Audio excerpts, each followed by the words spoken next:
Well, welcome to this portion of the Christian Answer program today, and we are going along and following along after the Cosmos series, the recent Cosmos series, and we're commenting on that series.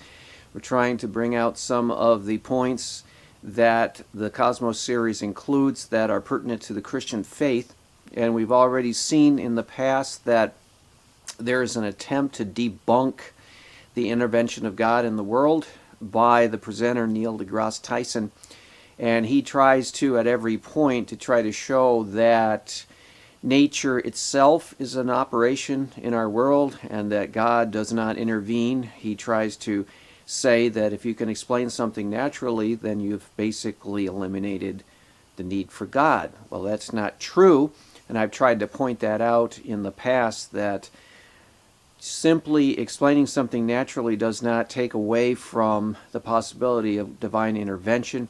It doesn't mean that God is not involved and active in an event simply because there are natural causes that come into play that can be explained in conjunction with that event. So the attempt by the presenter, Neil deGrasse Tyson, to debunk Christianity through science does not work.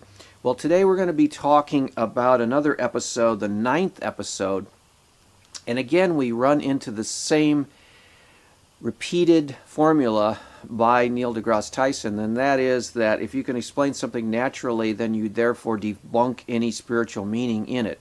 For example, he talks about earthquakes, and he says for a long time people used to think that God was angry when the earth shook. And when there was an earthquake, that was a sign of God's wrath. And he says now we know that that is not the case. It's simply the plates of the earth rubbing up against each other and causing friction and causing the ground to tremble. And so he says that basically eliminates the need for the God explanation. But again, as I had pointed out earlier in the Christian Answer in one of our earlier shows, that it doesn't mean that at all. It doesn't mean that God is not working in conjunction with an earthquake. We've seen some earthquakes come along and hit various spots. For example, in the Old Testament, there's the account of Joshua and the children of Israel coming up against Jericho, and they were instructed by the Lord to march around the city and then at one point blow the trumpets and shout. And at some point in their activity, the walls of Jericho actually fell down. Now, what was that? Was that a divine intervention directly without any natural causes? Was it an earthquake that shook at the very same time?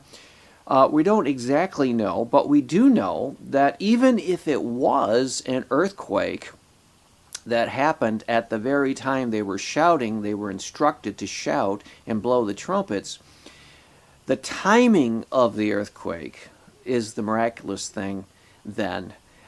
We don't know for sure because we don't have an exact record of the event. We don't know if there was no earthquake at all and it was simply 100% some divine intervention directly against the wall. We don't know if the miracle then was a timing and that there really was an earthquake that happened at the very same moment, at the very same time. And it really doesn't matter because God has intervened. He brought the walls down of Jericho so that the children of Israel could go in and conquer the city. And it really doesn't matter what means he uses to do that. Now, see, in the Cosmos series, they try to play one against the other. They try to say, if we can explain it by natural means, then God cannot have been involved. That is false. God can surely be involved even if there is a natural explanation. He can surely be involved in any way that he chooses. He can go 100% divine intervention. He can go 50-50 natural and divine intervention. It's totally up to God. And so we as human beings cannot sit back and judge God and say, see, if we can explain you, God, then you don't need to be here. That's what Neil deGrasse Tyson and the Cosmos writers are trying to say, But that doesn't fit the bill, and it doesn't have to happen that way. And so we can appreciate what scientific insights we have about the earth. We can learn, we can gather evidence, we can try to put two and two together logically and try to figure things out. But at the same time, we have to also realize and be humble and realize that we don't have all the answers, and that theories are just theories, and that they may in fact change. That's happened time and time again with science.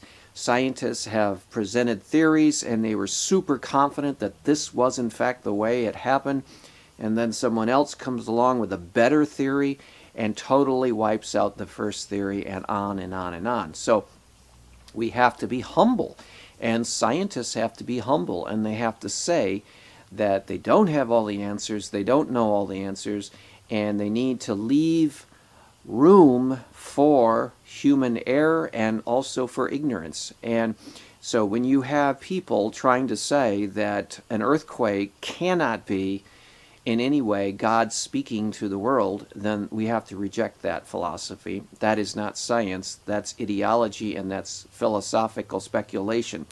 Because God, in fact, can use any means he wants to communicate to his people. For example, I don't know if you recall, a few years ago, there was a great big earthquake in a city called Christchurch, New Zealand. And one of the major cathedrals of the city, an Anglican cathedral, was destroyed. And I began to speculate and began to wonder, is God trying to speak to people on earth today by allowing an earthquake to hit a city named Christchurch and trying to shake up his church? Because if you know anything about the Anglican community in the Christian world, you'll know that they have departed grossly from the doctrine of the Bible. They have departed grossly from Christian morality. They have departed almost in every way. And you could indeed call the whole denomination, the Anglican Church, heretical in much of what it teaches from the pulpits on Sundays. And so God may well be trying to shake up that denomination. He may well be trying to get the attention of people in the Anglican community specifically, and even the whole Christian church generally, and saying, come back to me, return to true doctrine, return to true morality, do what you're supposed to do as a church, don't get distracted by all kinds of other agendas. So I see that the earthquake in Christchurch, New Zealand, was in fact more than just the plates of the earth shifting and causing friction and rumbling the ground. It did do that, but the question is, does it mean anything more? And I believe that God is trying to speak to people today, Christians, and saying, you need to come back to me, you need to come back to the Bible, you need to come back to Christian truth and hold to it firmly, because your church is going to crumble if you don't. And I believe it was a warning from the Lord. That in no way contradicts science. That in no way contradicts anything that we find as far as looking at the specifics of nature. It's simply saying that nature does not explain the whole picture. There's a bigger world, there's a spiritual reality, there's a moral component, and God is behind all of it. Well, stay tuned for part 2 of this Christian Answer program in just a second. Well, welcome again to the second segment of Christian Answers for today. We're going through the series Cosmos, and we're communicating and we are commentating on the series Cosmos. And I'm glad that you're along for the journey. I hope that you had a chance to see the episode that we're speaking of today on Cosmos, because it was one of the better episodes of Cosmos that was presented in the series. And what it featured was the scientist, the great scientist Michael Faraday. Now, Michael Faraday was a Christian, and it says right in the episode of Cosmos that he was not only a Christian, but he was a fundamentalist Christian, which means in the terms of secular society, It means that he believed in the Bible, and he believed the Christian doctrines, and he believed the Christian morality, and he believed it strongly and passionately, and that's what they label a fundamentalist, but that has really been what most Christians have been through all 2,000 years of church history until modern times, when some people are beginning to call themselves Christians when they don't even believe the cardinal doctrines of the Christian truth. But Michael Faraday was a Christian, a strong Christian, and he was one of the greatest scientists we have ever seen. And he did many, many scientific breakthroughs in the field of electricity and magnetism and all kinds of related studies. And many of his discoveries are things that we use every day, even today, this long distance past him. And so we have to ask ourselves the question, why wasn't in the Cosmos series, why wasn't the fact that Michael Faraday was a strong fundamentalist Christian, why wasn't that brought out as possibly a reason why he was able to discover these things in science? Because of his great respect for God and his creation. See, a Christian believes that God is in charge of everything, and that God is the great designer of everything, and that behind nature is a intelligent designer, and that we can hope and discover rational, logical connections between this part of nature and that part of nature, because there is a mind behind it all, designing it in a rational way. And not only that, he has designed us in his image as rational beings. So a rational mind created all of nature. He created it rationally, and he created men and women in his image. And so we, using our minds, can think the thoughts after God when we look out at nature, and we can appreciate it because it's like one mind admiring the work of another mind. It's like an artist admiring the work of another artist. And so that is part of the motivation of the early scientists. And if you look back in the early scientists, you will see, for example, like Sir Isaac Newton. He too was a Christian.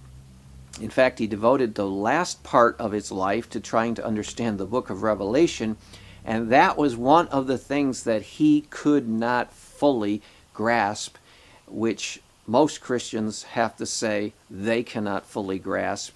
And in fact, I'm not sure if there's any Christian that fully understands the book of Revelation, but Sir Isaac Newton tried to understand it.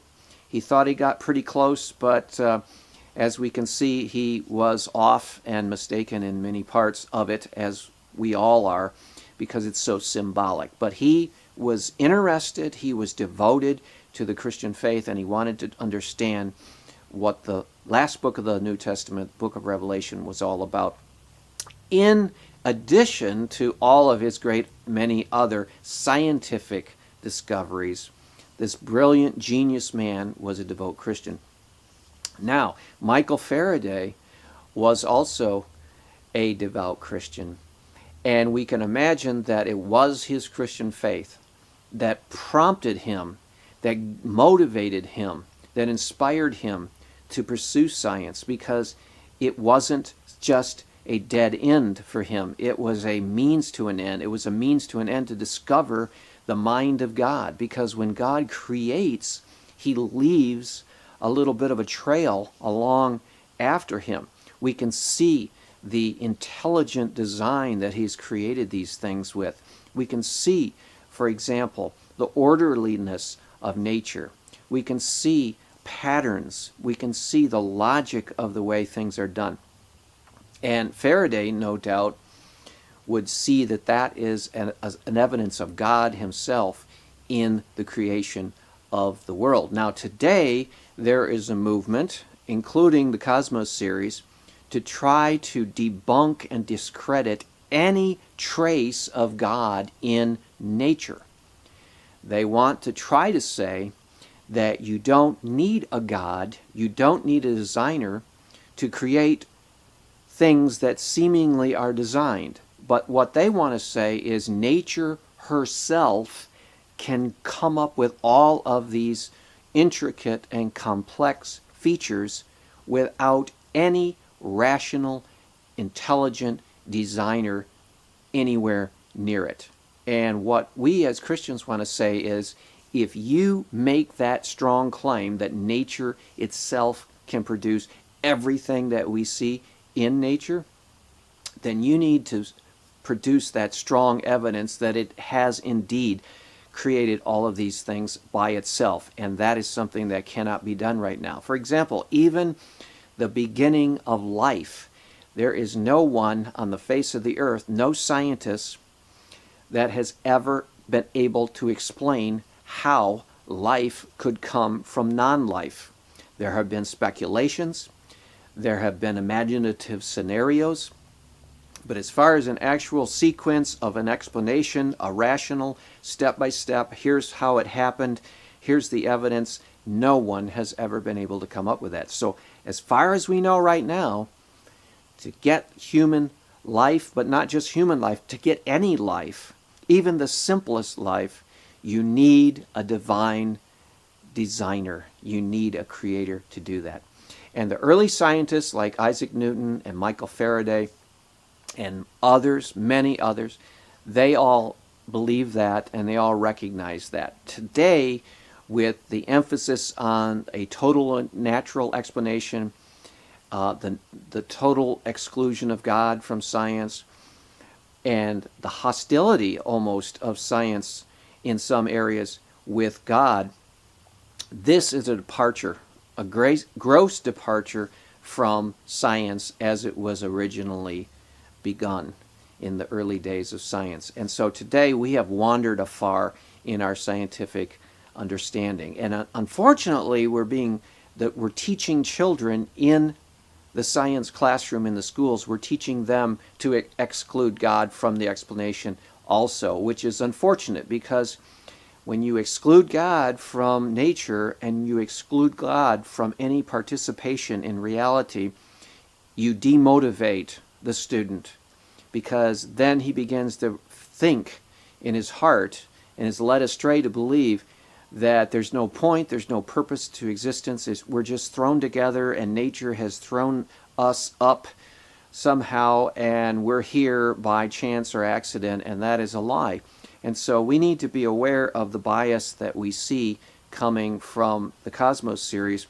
We need to resist that, and we need to say, like for men like Michael Faraday, the fundamentalist Christian that he was, we need to say, no, God is involved in all of these great things. God is heavily involved, and those who are inspired by God will discover his secrets in nature. Well, God bless you, and I hope that you can stay with us for the last and final segment of our Christian Answer program for today. God bless. Well, welcome to the third and final segment of Christian Answers for today.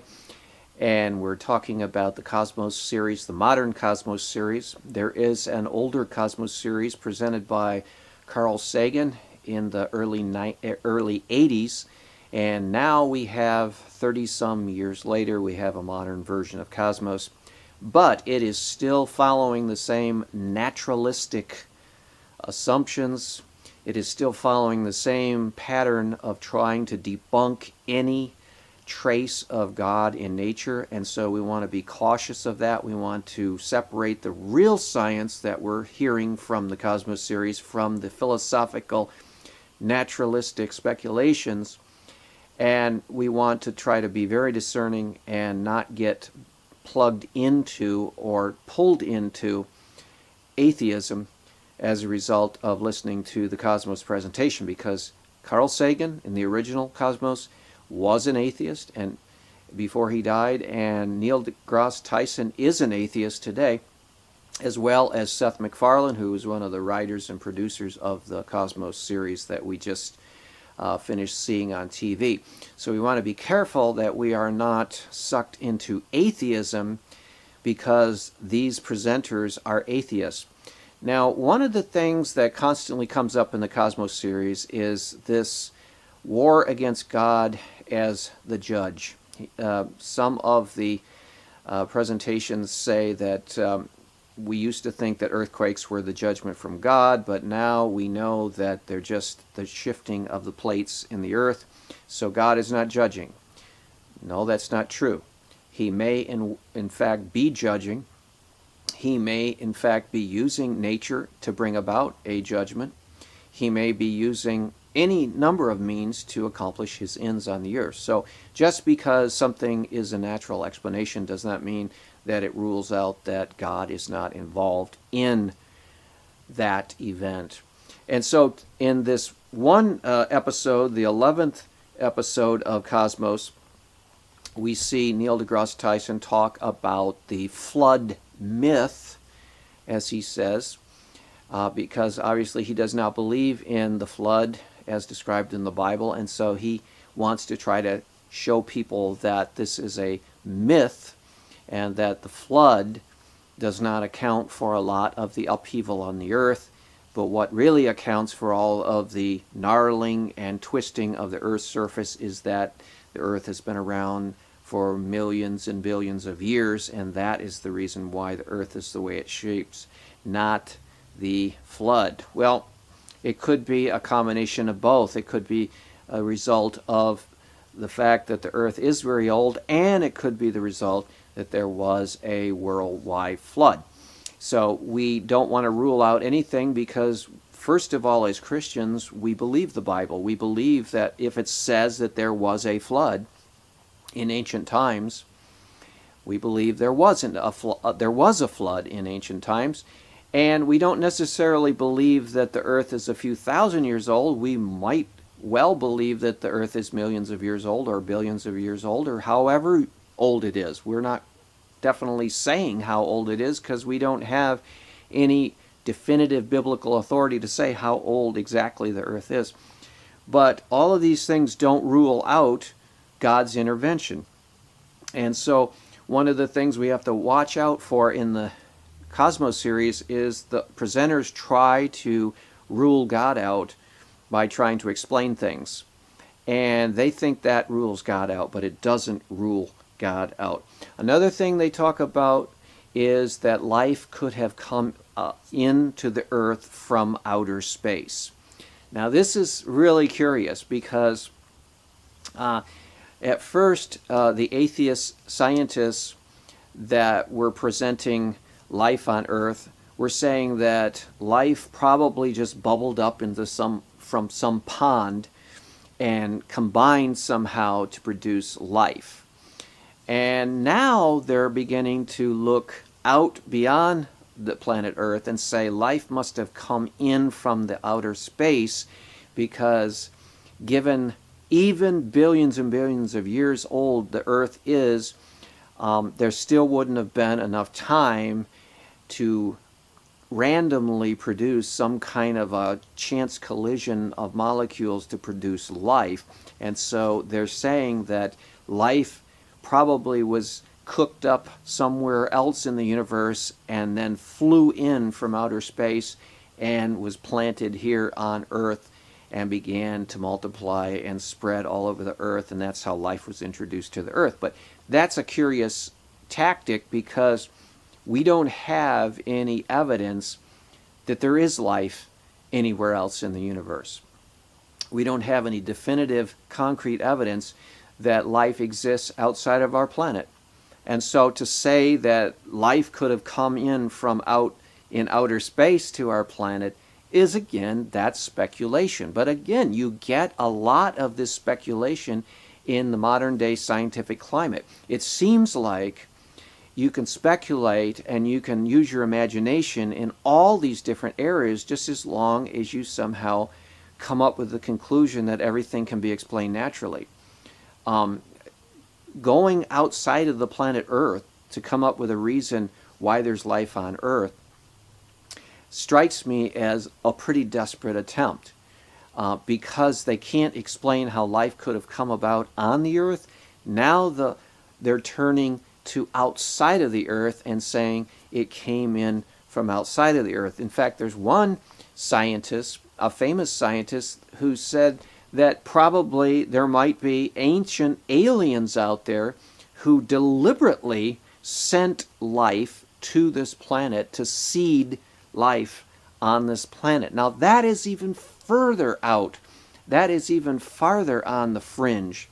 And so you can see where people are willing to go to avoid the conclusion that God was involved in the creation of life. It's much more easier, much more simpler, and I believe much more rational to believe that God actually created life on this planet than to come up with some speculation that life flew in from outer space somehow, or that it was brought here by ETs and planted here and seeded here. Now, those are wild and fanciful stories. I think the account in the Bible about God actually just intervening into the Earth's history and creating life makes a lot more sense than some of the things that we hear coming from scientists. So, again, we have to ask ourselves when we're listening to a presentation like Cosmos, what is science and what is speculation?